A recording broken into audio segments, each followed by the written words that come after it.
എക്സിൻ്റെ 15% എന്നത് വൈയുടെ 20% തുല്യമായാൽ എക്സ് ഈസ്റ്റ് വൈ എത്ര? ഇവിടെ എക്സിൻ്റെ 15%വും വൈയുടെ 20%വും തുല്യമാണ്. നമുക്ക് എക്സ് ഈസ്റ്റ് വൈ കണ്ടുപിടിക്കണം. അപ്പോൾ എക്സിൻ്റെ 15% കാണാൻ നമ്മൾ നടത്തുന്ന ക്രിയ എന്താണ്? എക്സ് ഗുണം 100/15. ഇത് വൈയുടെ 20%ത്തിന് തുല്യമാണ്. വൈയുടെ 20% കാണാൻ y ഗുണം 100/20 നമ്മൾ എടുക്കുന്നത്. ഈ ഇക്വേഷൻ്റെ രണ്ട് വശത്തും 100 കൊണ്ട് ഹരിച്ചിട്ടുണ്ട്. നമുക്ക് ആ 100 ക്യാൻസൽ ചെയ്യാം. അപ്പോൾ എക്സ് ഗുണം 15 സമം y ഗുണം 20 എന്ന് വരും. നമുക്ക് എക്സ് ഈസ്റ്റ് വൈ കണ്ടുപിടിക്കണം. അതിനായിട്ട് നമുക്ക് എക്സ് ബൈ വൈ കണ്ടാൽ മതി. അപ്പോൾ ഈ വൈയെ ഇടതുവശത്തേക്ക് കൊണ്ടുപോവുക. അപ്പോൾ എക്സ് ബൈ വൈ ആവും. എക്സ് ബൈ വൈ സമം 15 വലതുവശത്ത് ചെല്ലുമ്പോൾ ഛേദത്തിൽ വരും 20/15 എന്ന് വരും.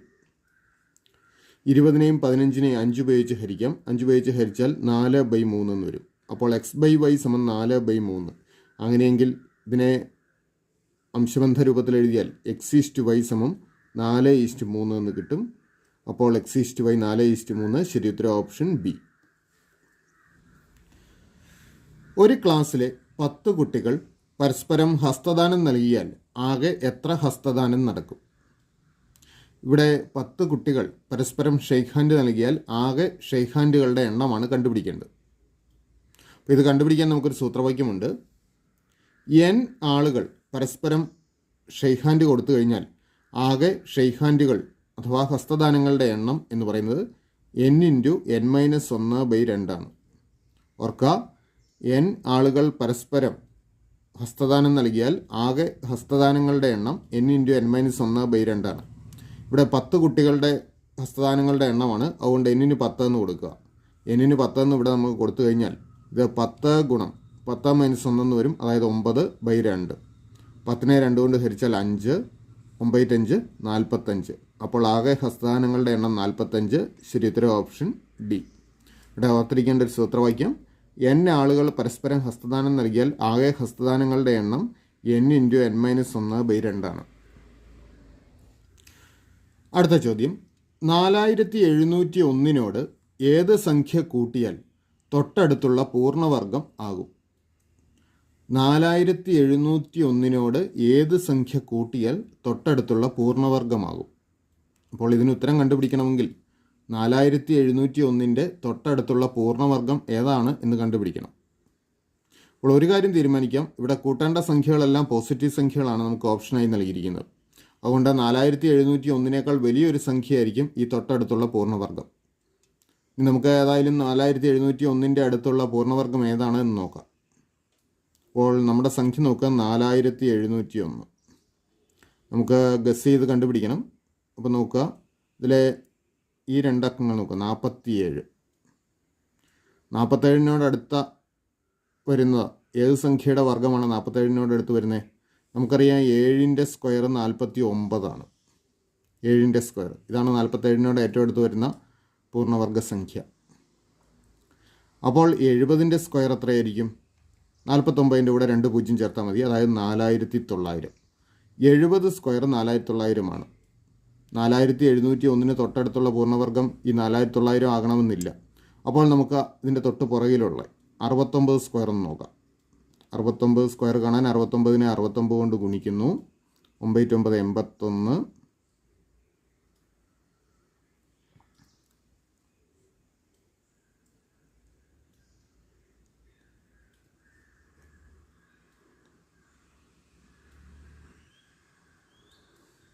69 സ്ക്വയർ 4761 ആണ്. ഒരുപക്ഷെ ഇതായിരിക്കും 4701 ഏറ്റവും അടുത്തുള്ള പൂർണ്ണവർഗം. നമുക്ക് 68 സ്ക്വയറും കൂടെ ഒന്ന് കണ്ടു നോക്കാം. അത് കാണാനായിട്ട് 68നെ 68 കൊണ്ട് തന്നെ ഗുണിക്കുന്നു.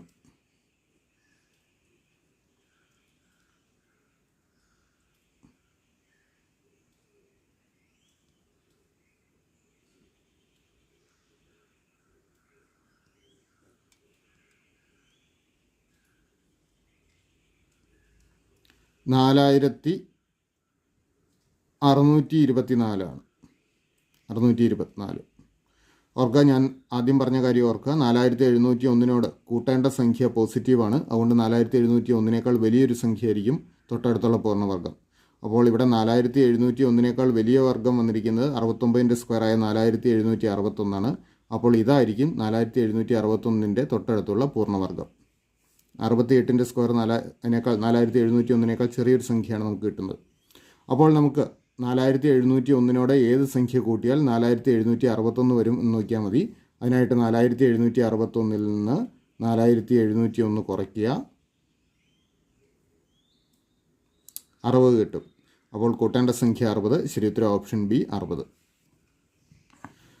4 × 5 + 14 + 8 - 36/9 എത്ര?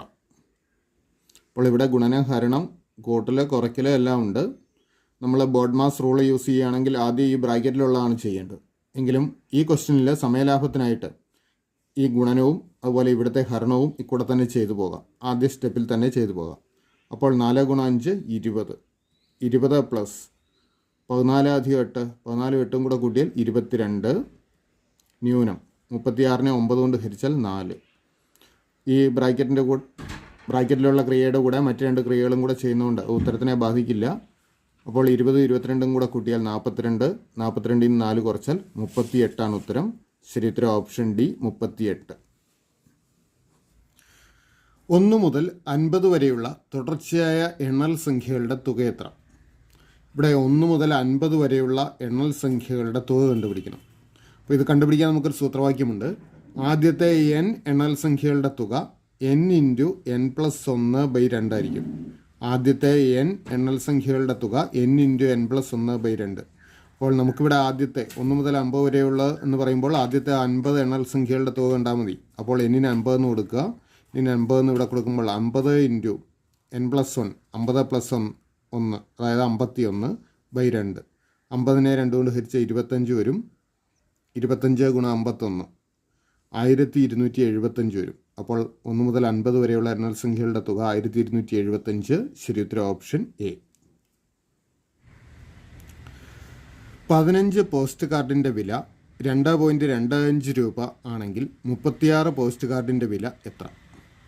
ഇവിടെ 15 പോസ്റ്റ് കാർഡിൻ്റെ വില 2.25 രൂപ എന്ന് നൽകിയിട്ടുണ്ട്. 2.25 രൂപ. അപ്പോൾ ഒരു കാർഡിന് 1 രൂപയിൽ താഴെ വിലയുള്ളൂ. അതുകൊണ്ട് നമുക്ക് ഈ രൂപയെ പൈസയാക്കി മാറ്റാം. രൂപയെ പൈസയാക്കാൻ 100 കൊണ്ട് ഗുണിച്ചാൽ മതി. 2.25നെ 100 കൊണ്ട് ഗുണിക്കുമ്പോൾ 225 എന്ന് വരും. അതായത് 225 പൈസ. 15 പോസ്റ്റ് കാർഡിന് 225 പൈസയാണെങ്കിൽ ഒരു പോസ്റ്റ് കാർഡിൻ്റെ വില എത്ര വരും? 225/15 വരും. ഓർക്കുക, 15ൻ്റെ സ്ക്വയറാണ് 225. അപ്പോൾ 225നെ 15 കൊണ്ട് ഹരിച്ചാൽ 15 തന്നെയാണ്. അപ്പോൾ ഒരു പോസ്റ്റ് കാർഡിൻ്റെ വില 15 പൈസയാണ്. ഇനി 36 പോസ്റ്റ് കാർഡിൻ്റെ വില കാണൽ എളുപ്പമാണ്. 36 പോസ്റ്റ് കാർഡിൻ്റെ വില കാണാൻ 15നെ 36 കൊണ്ട് ഗുണിക്കുക.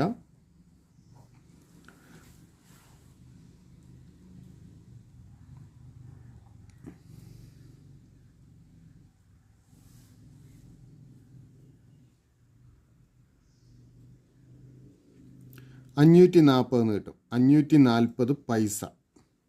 ഇനി നമുക്ക് തന്നിരിക്കുന്ന ഓപ്ഷൻ എല്ലാം രൂപയിലാണ്. അപ്പോൾ പൈസ രൂപയാക്കണം, 100 കൊണ്ട് ഹരിക്കണം, 2 സ്ഥാനം ഇടത്തോട്ട് മാറ്റി ഡെസിമൽ പോയിൻ്റ് കൊടുക്കുക. അതായത് 5.4 രൂപ എന്ന് വരും. അപ്പോൾ 36 പോസ്റ്റ് കാർഡിൻ്റെ വില 5.4 രൂപ. ശരി ഉത്തരം ഓപ്ഷൻ സി. 1.7 ഗുണം 0.0028 ഡിവൈഡഡ് ബൈ 0.068 ഗുണം 0.014 സമം ഡാഷ്. അപ്പോൾ നമുക്കിവിടെ 2 ദശാംശ സംഖ്യകൾ ഗുണിക്കുന്നു. കൂടാതെ അതിനെ മറ്റ് 2 ദശാംശ സംഖ്യകളുടെ ഗുണനഫലം കൊണ്ട് ഹരിക്കുകയാണ് ചെയ്യുന്നത്. അപ്പോൾ നമുക്ക് അംശത്തിലും ഛേദത്തിലും ദശാംശ സംഖ്യകളായതുകൊണ്ട് ഈ ഡെസിമൽ പോയിൻ്റ് ഒഴിവാക്കാനുള്ള കാര്യം ആദ്യം ശ്രമിക്കാം. ഇവിടെ നമുക്ക് അംശത്തിൽ ഡെസിമൽ പോയിൻറ്റിന് വലതുവശത്തുള്ള അക്കങ്ങളുടെ എണ്ണം നോക്കുക. ഇവിടെ ഒരക്കവും ഇവിടെ 4 അക്കങ്ങളും. ഇത് തമ്മിൽ ഗുണിക്കുമ്പോൾ ടോട്ടൽ 5 അക്കങ്ങൾ ഡെസിമൽ പോയിൻറ്റിന് വലതുവശത്തുണ്ടാവും. ഗുണനഫലത്തിൽ ഡെസിമൽ പോയിൻറ്റിന് വലതുവശത്ത് 5 അക്കങ്ങൾ വരും. ഛേദത്തിൽ ഡെസിമൽ പോയിൻറ്റിന് വലതുവശത്ത് 3 അക്കങ്ങൾ ഇവിടെയും 3 അക്കങ്ങൾ. അപ്പോൾ ഗുണനമായതുകൊണ്ട് ഗുണനഫലത്തിൽ ഡെസിമൽ പോയിൻറ്റിന് വലതുവശത്തുള്ള അക്കങ്ങളുടെ എണ്ണം 6 അക്കമായിരിക്കും. അപ്പോൾ അംശത്തിലും ഛേദത്തിലും ഒരേ അക്കങ്ങൾ, ഒരേ എണ്ണം നമുക്ക് ഡെസിമൽ പോയിൻ്റ് ഇടതുവശത്തേക്ക് മാറ്റി കൊടുക്കുക. അംശത്തിൽ ഡെസിമൽ പോയിൻറ്റ് വലതുവശത്ത് 5 അക്കങ്ങളേ ഉള്ളൂ. അതുകൊണ്ട് ആ 5 അക്കങ്ങളെ നമ്മൾ ഡെസിമൽ പോയിൻറ്റിന് ഇടതുവശത്തേക്ക് ആക്കുന്നു, അല്ലെങ്കിൽ ഡെസിമൽ പോയിൻറ്റ് 5 സ്ഥാനം വലത്തോട്ട് മാറ്റുന്നു. അപ്പോൾ ഛേദത്തിലും ഡെസിമൽ പോയിൻറ്റ് വലത്തോട്ട് 5 സ്ഥാനം മാറ്റിയെടുക്കുക, 2 സംഖ്യകളിലായിട്ട്. അപ്പോൾ അംശത്തിലെ ഡെസിമൽ പോയിൻറ്റ് ഒഴിവാക്കുമ്പോൾ 17 ഗുണം, അപ്പോൾ 1 സ്ഥാനം ഇവിടെ മാറി, ഇവിടെ 4 സ്ഥാനം വലത്തോട്ട് മാറ്റുന്നു. അപ്പോൾ 0 ഇടതുവശത്ത് വരും, ആ 0 ഒഴിവാക്കാം, 28 എന്ന് വരും.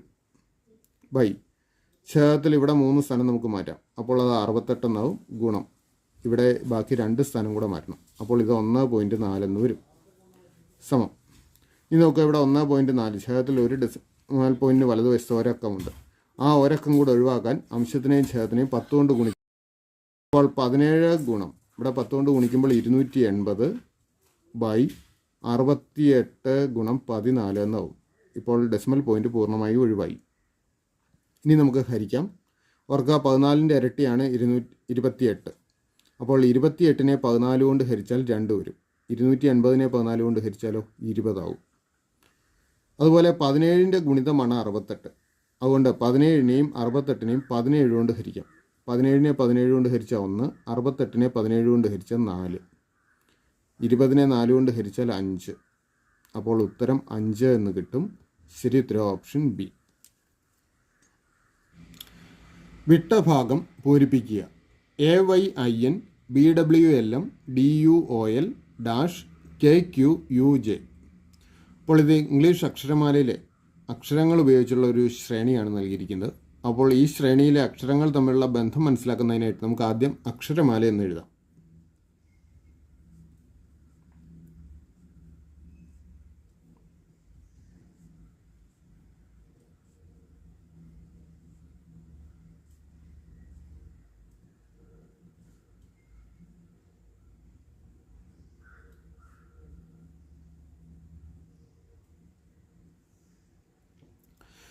ഇപ്പോൾ നോക്കുക, ഇതിലെ ആദ്യ അക്ഷരങ്ങൾ നോക്കുക. ABD അങ്ങനെയാണ് പോകുന്നത്. ABD ഒന്നാമത്തെ അക്ഷരം 2 4. നോക്കുക, 1നോട് 1 കൂട്ടിയതാണ് 2, 2നോട് 2 കൂട്ടിയതാണ് 4. അപ്പോൾ ആദ്യം 1 കൂട്ടി, അതിനുശേഷം 2 കൂട്ടി, ഇനിയിപ്പോൾ 3 ആയിരിക്കും കൂട്ടേണ്ടിയിരിക്കുക. അപ്പോൾ ഈ 4നോട് 3 കൂട്ടിയാൽ 7ാമത്തെ അക്ഷരം G ആയിരിക്കും അടുത്ത് വരേണ്ടത്. G. ഈ രണ്ടാമത്തെ അക്ഷരങ്ങൾ നോക്കുക. YWU. YWU. നോക്കുക, ഒന്നിടവിട്ട അക്ഷരങ്ങൾ ആണ് പുറകോട്ട് വരികയാണ്. YWU. അപ്പോൾ അടുത്ത് വരേണ്ടത് S ആയിരിക്കും. അപ്പോൾ GS. ഇപ്പോൾ തന്നെ നമുക്ക് ഉത്തരം GSRK ആകാം. ഇനി ഇതൊന്നും അല്ല എന്നൊരു ഓപ്ഷൻ ഉള്ളതുകൊണ്ട് ഫൈനൽ വരെ, അവസാനം വരെ കണ്ടുപിടിക്കണം. അടുത്ത നോക്കുക, ILO. നോക്കാം, ILO. 2 അക്ഷരങ്ങൾ വീതം ഒഴിവാക്കി പോവുകയാണ്. അപ്പോൾ O കഴിഞ്ഞ് 2 അക്ഷരം ഒഴിവാക്കിയാൽ Rൽ ചെല്ലും. അപ്പോൾ GSR. ഇനി NML. NML ഓരോ അക്ഷരങ്ങൾ പുറകോട്ട് വരുന്നു. അപ്പോൾ അടുത്തത് K. GSRK ആണ് ഉത്തരമായി വരിക. ശരി ഉത്തരം ഓപ്ഷൻ എ, GSRK. ഒറ്റയാൻ ആര്? 2 3 5 7 8 11 13. അപ്പോൾ ഈ തന്നിരിക്കുന്ന സംഖ്യകളിൽ വേറിട്ട് നിൽക്കുന്ന സംഖ്യ ഏതെന്ന് നോക്കണം. 2 3 5 7 8 11 13. ഇതിൽ 8 വേറിട്ട് നിൽക്കുന്ന സംഖ്യ. ബാക്കിയെല്ലാം പ്രൈം നമ്പേഴ്സ് അല്ലെങ്കിൽ അഭാജ്യ സംഖ്യകളാണ്. 8 ഒരു കോമ്പസിറ്റ് നമ്പറാണ്, പ്രൈം നമ്പർ അല്ല. അതുകൊണ്ട് ഈ കൂട്ടത്തിലെ ഒറ്റയാൻ 8. ശരി ഉത്തരം ഓപ്ഷൻ ബി. 10 7 4 എക്സെട്ര എന്ന ശ്രേണിയിലെ 25ാം പദം എത്ര? നമുക്കിവിടെ ഒരു സംഖ്യാശ്രേണി നൽകിയിട്ടുണ്ട്. 10 7 4 എക്സെട്ര. നോക്കുക, 10ൽ നിന്ന് 3 കുറച്ചതാണ് 7, 7ൽ നിന്ന് 3 കുറച്ചാൽ 4. അപ്പോൾ ഇത് പൊതുവ്യത്യാസം -3 ആയിട്ടുള്ളൊരു സമാന്തര പ്രോഗ്രഷനാണ്. അപ്പോൾ സമാന്തര പ്രോഗ്രഷനിലെ 25ാം പദമാണ് കണ്ടുപിടിക്കേണ്ടത്. അപ്പോൾ സമാന്തര പ്രോഗ്രഷനിലെ n-ാം പദം കണ്ടുപിടിക്കുന്നതിനുള്ള സൂത്രവാക്യം ഇതാണ്: xn = f + n - 1 × d. ഇതിലെ f എന്ന് പറയുന്നത് ആദ്യ പദം. അപ്പോൾ ഈ ശ്രേണിയിലെ ആദ്യ പദം 10 ആണ്. ഡി പൊതുവ്യത്യാസമാണ്. ഇതിലെ പൊതുവ്യത്യാസം -3ആണ്. 3 വീതം കുറയ്ക്കുക എന്ന് പറഞ്ഞാൽ -3 കൂട്ടുക എന്നുള്ളതാണ് അർത്ഥം. അപ്പോൾ ഡി -3. അപ്പോൾ ഈ വാല്യൂസ് കൊടുത്തു കഴിഞ്ഞാൽ നമുക്ക് 25ാം പദമാണ്. എന്നിന് 25 കൊടുക്കുക. അപ്പോൾ x25 സമം f 10 പ്ലസ് n-1 24. എന്നിന് 25 കൊടുത്താൽ n-1 24. 24 ഇൻറ്റു -3 എന്ന് വരും. അതായത് 10 പ്ലസ് -72 എന്ന് വരും. പോസിറ്റീവും നെഗറ്റീവും കൂടെ കൂട്ടാനായിട്ട് വലുതിൽ നിന്ന് ചെറുത് കുറച്ച് വലുതിൻ്റെ സിമ്പിൾ കൊടുത്താൽ മതി. 72ൽ നിന്ന് 10 കുറച്ച് 62. 72 നെഗറ്റീവ് ആയതുകൊണ്ട് -62 എന്ന് വരും. അപ്പോൾ -62 ഉത്തരം. ശരി ഉത്തരം ഓപ്ഷൻ ബി.